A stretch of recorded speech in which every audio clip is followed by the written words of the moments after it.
There's a great appetite, and I mean a very strong appetite, for background checks, and I think we can bring up background checks like we've never had before. I think both Republican and Democrat are getting close to a bill to doing something on background checks.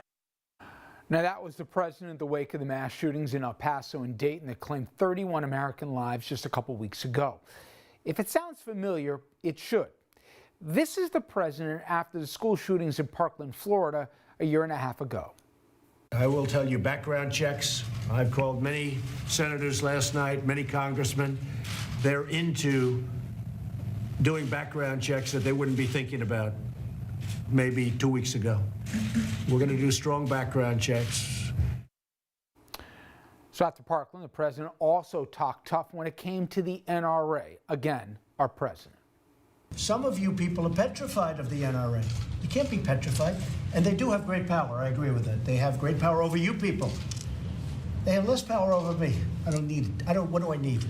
But I tell you, they are well-meaning. And I said to them, very nice, I said, fellas, we got to do something. So that was then, and this is now. Just yesterday, the president appeared to be parroting NRA talking points and also backtracking on those promises of background checks. We have very, very strong background checks right now, but we have sort of missing areas and areas that don't complete the whole circle. And we're looking at different things, and I have to tell you that it is a mental problem, and I've said it 100 times, it's not the gun that pulls the trigger, it's the person. The Democrats are not strong at all in the Second Amendment. I would say they're weak on the Second Amendment, and we have to be careful of that. We have to be very careful about that. You know, they call it the slippery slope, and all of a sudden everything gets taken away. We're not going to let that happen. So remember all that tough talk about the NRA and that he doesn't need them? Well, the president, we've now learned, had a conversation with the NRA head, Wayne LaPierre. The Atlantic reporting that LaPierre was totally against expanding background checks, and that's all it took, apparently, to sway the president. Then today, the president confusing matters even more and, once again, blaming a common political foe. Here he is on the White House lawn. We have areas where we can close, and, for instance, we did fix NICS last time. We have a lot of background checks right now.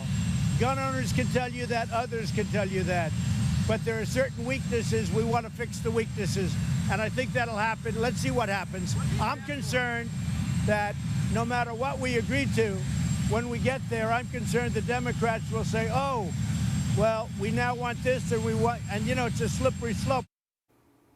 For what it's worth, the American public doesn't believe it's a slippery slope or is interested in these partisanship that you heard from the commander-in-chief. Look at the poll numbers. Tell me any issue that you see the American public feeling this way on.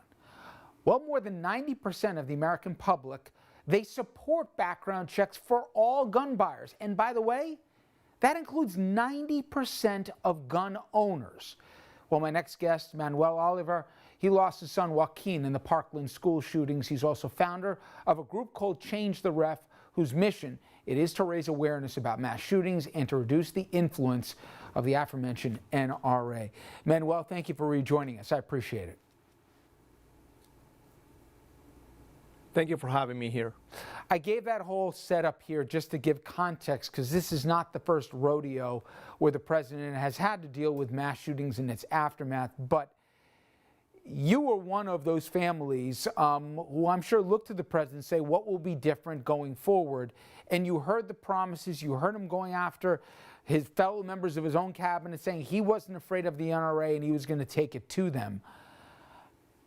Did you believe him then, and do you believe him now that he has any interest really in closing these loopholes in terms of who can actually buy a gun? No, of course we don't believe what he's saying. It's funny how everyone is trying to understand what he means. He's not making it any easy for us because he says one thing today and one thing tomorrow. However, we, the Olivers, since day one, by meaning the day that we lost our beautiful son Joaquin, never thought that this president will be able to fix this. And the reason for that is very simple. And the whole debate comes down to he's getting money from the NRA, a lot of money that he will also need next year.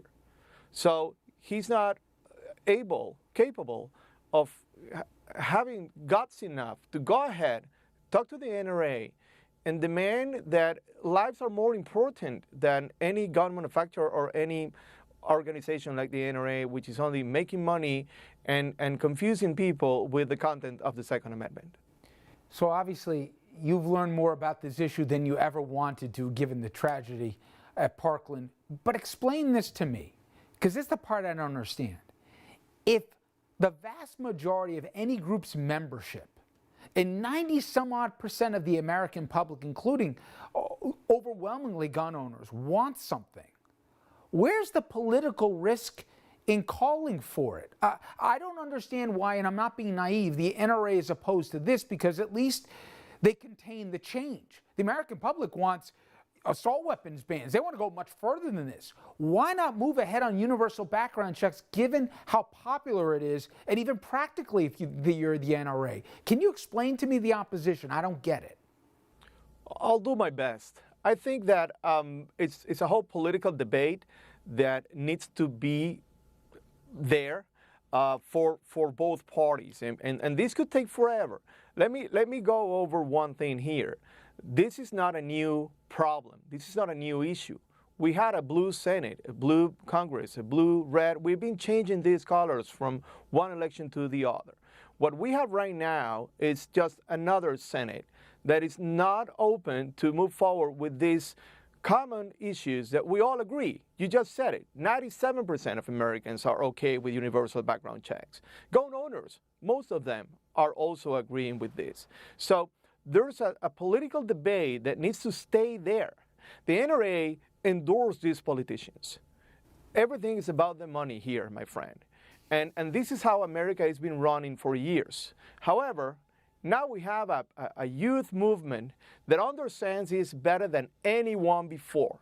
I'm so glad, not being young enough, but still being a member of this movement, that things are going to change. Tell people what Change the Ref aims to do, because it's directly trying to take the NRA out of the conversation.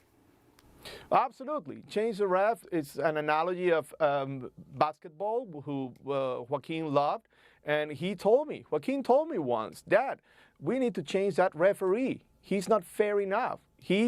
Sometimes it's like he's receiving money from the other team. When they shut down my son, I understood what he was trying to say. So when you have a referee that is supposed to make the right calls inside Capitol Hill, and he receives money from the other team, there is no way that you can have a fair game. We've been insisting in this since day one. The problem is in Washington. It's not outside. Society understands exactly what we want, what we need. And it's irrelevant what the president is trying to say, because it's always a lie. So I'm not expecting him to be part of the solution, but part of a problem. You know, unfortunately, Sandy Hook is not that far from our studios, and we've had a lot of the parents who lost their little kids that day come in here with heartbreaking stories. And I thought if there was ever a moment where change would have to happen, it would be to see those 20 caskets of those first graders, you know, with that message that I think everyone related to. And then we saw Parkland. I think there's a chance this could be different, because people are making this an election issue for next year, not just for the president, but for other elected offices. But do you have any reason for optimism after the tragedy you went through and then nothing changed? Forget all the promises, there was no delivery. Do you have optimism or not right now? I do. And I show it every day that I go out, and every morning when I wake up, and I see how things already changed during the midterms elections that we had, and how the people just went to vote for mostly representatives that wouldn't be endorsed by the NRA or the gun lobby. So things are changing because we decided that enough was enough. I wish the change could be faster. I regret not being part of this before February 14th. My son was part of this. He wrote letters to gun owners. He wrote letters about what is happening today. So I'm representing, along with my wife Patricia, my son Joaquin and his legacy. Things are changing. I promise you, We are working hard on this, and we own the truth. And the truth is that we need to save lives. And that is more important than anything else, any other right as a citizen. The first one should be being able to be alive. Obviously, I couldn't agree with you more, and I hope more and more people are listening, and I hope the people who vote here at least have the courage to do just that. Manuel, thank you so much for your time, as always. Thank you very much. Have a great day. When we come back, everyone, we have new developments in the case of Daniel Pantaleo. He, the NYPD officer fired over the death of Eric Garner. We have got the very latest. Plus, we will speak with two people who have been actively involved in that case. That right after this.